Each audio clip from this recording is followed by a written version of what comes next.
Multiverse എന്നൊരു concept നമ്മൾ കുറേ പടത്തിൽ കണ്ടിട്ടുണ്ട്, കുറേ സീരീസിലും കണ്ടിട്ടുണ്ട്. റീസെൻ്റ്ലി നമ്മുടെ everything everywhere all at once എന്നുള്ള പടമൊക്കെ ഉണ്ടല്ലോ, മറ്റേ മൾട്ടിവേഴ്സ് അടിപൊളിയായിട്ട് ട്രീറ്റ് ചെയ്തിട്ടുള്ളൊരു പടമാണ്, നല്ലൊരു എൻ്റർടൈൻമെൻറ്റ് മോഡിൽ. ഈ ഒരു മൾട്ടിവേഴ്സ് എന്നൊരു കോൺസെപ്റ്റിനെ എടുത്ത് ഒരു ക്രൈം ത്രില്ലർ മോഡിൽ പ്രസൻറ്റ് ചെയ്യുന്നൊരു പടമാണ് റീഡക്സ്. റീസെൻ്റ്ലി ആമസോൺ പ്രൈമിലൂടെ ഈ സിനിമ OTT റിലീസ് ചെയ്തിട്ടുണ്ട്. അല്ല, കിടിലം പടം. കിടിലം എന്ന് പറഞ്ഞാൽ ഇത് ഭയങ്കര ഫാസ്റ്റ് പേസിലുള്ള ഭയങ്കര ആക്ഷൻ ബാക്കഡ് ആയിട്ടുള്ള സാധനമൊന്നുമല്ല. ഭയങ്കര സ്ലോ പേസിൽ പോകുന്ന വളരെ മിനിമൽ ക്യാരക്ടേഴ്സ് ഉള്ള ഒരു ഇൻഡി മൂവിയാണ്. വലിയ സ്റ്റാർ വാല്യൂ ഒന്നും ഇല്ലാത്ത ഒരു ചെറിയൊരു പടം.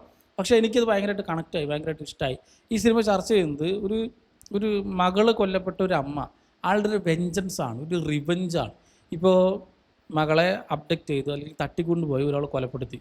ആ ആളെ ഈ യൂണിവേഴ്സിൽ കൊന്നു, പറ്റിയില്ല, ഇനിയും കൊല്ലണം, ആളെ ഇനിയും കൊല്ലണം എന്ന് പറഞ്ഞ് ഈ അമ്മ മൾട്ടിവേഴ്സ് ചെയ്യാൻ അല്ലെങ്കിൽ മൾട്ടി പാരലൽ വേൾഡ്സ് ട്രാവൽ ചെയ്യാൻ പറ്റുന്ന രീതിയിലുള്ള ഒരു ടൈം മെഷീൻ പോലത്തെ ഒരു മെഷീൻ അങ്ങനെ എന്തോ ഉണ്ടാക്കി കഴിഞ്ഞിട്ട് അതിൽ കയറിയിരുന്ന് she is travelling the worlds and എല്ലാ വേൾഡിലും പോയിട്ട് ഈ പറയുന്ന ഈ കൊല്ലപ്പെട്ട ഈ മകളെ കൊന്ന ആളെ പോയിട്ട് കൊല്ലുകയാണ്.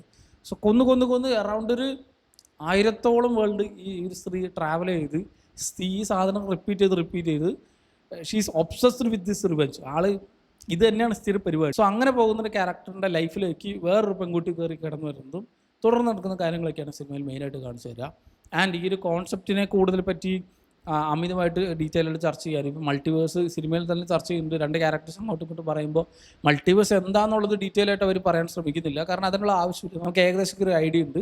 സോ മൾട്ടിവേഴ്സ് എന്നൊരു കോൺസെപ്റ്റിൽ വെച്ച് ബാക്കിയുള്ള കാര്യങ്ങളാണ്, ഇതിലെങ്ങനെയാണ് റിവെഞ്ച്, എന്താണ് ഈ കഥ നടക്കുന്നത്, എന്താണ് ഇപ്പോൾ ഇനി അടുത്ത് നടക്കാൻ പോകുക എന്നുള്ള രീതിയിലായിരിക്കും പടം മുഴുവൻ നമ്മൾ കണ്ടിരിക്കുക. ആൻഡ് ആ ഒരു ട്രീറ്റ്മെൻറ്റ് തന്നെ എനിക്ക് ഇഷ്ടമായി. സാധാരണ ഈ ഒരു കോൺസെപ്റ്റ് ചർച്ച ചെയ്യുന്ന സിനിമകളിൽ 10-15 സമയം ഇതെങ്ങനെയായിരിക്കും നടക്കുക എന്നത്, അല്ലെങ്കിൽ ഈ മൾട്ടിവേഴ്സിൻ്റെ മെക്കാനിക്സ് എങ്ങനെയെന്ന് ഡിസ്കസ് ചെയ്യാനായിരിക്കും അവർക്ക് സമയം പോവുക.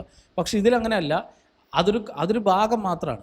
അതിൻ്റെ കൂടെ ഈ ഒരു കാര്യങ്ങൾ ഇപ്പോൾ ഈ ഒരു ക്യാരക്ടറിന് വേണമെങ്കിൽ പല സമയത്ത് ഇപ്പോൾ ഈ ഒരു വേൾഡിൽ ആരെങ്കിലും ഇപ്പോൾ പോലീസ് പിടിക്കാൻ വന്നാൽ പെട്ടെന്നെടുത്ത് ഈ മെഷീനിൽ കയറി അടുത്ത വേൾഡിലേക്ക് ട്രാവൽ ചെയ്യാം, ഈ പോയ സ്ഥലത്തേക്ക് ആണെങ്കിൽ തിരിച്ചു വരാം.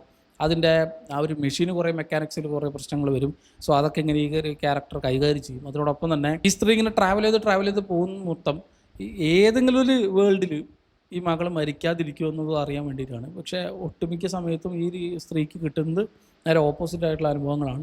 സോ അതെന്താണെന്നുള്ളതൊക്കെ നല്ല നീറ്റായിട്ട് സിനിമ ചർച്ച ചെയ്ത് പോകുന്നുണ്ട്. അതിൻ്റെ സിനിമാറ്റോഗ്രഫി എനിക്ക് സിനിമയിൽ ഏറ്റവും അധികം ഇഷ്ടപ്പെട്ടത്, ഇതിൽ അപ്പാർട്ട് ഫ്രം എവറിത്തിങ് ഇതിലെ സൗണ്ട് ഡിസൈനാണ്, സൗണ്ട് ട്രാക്സാണ്. സിനിമ തുടക്കം മുതൽ അവസാനം വരെ ട്രാക്സ് ഇങ്ങനെ ഓടുന്നുണ്ട്.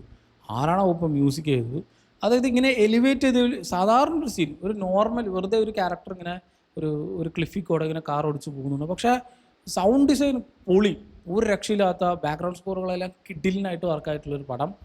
വേറെ ലെവലുള്ള ആക്ഷൻ ബാക്ക് മൾട്ടിവേഴ്സ് കോൺസെപ്റ്റ് വിചാരിച്ച് പടം പോരുത്.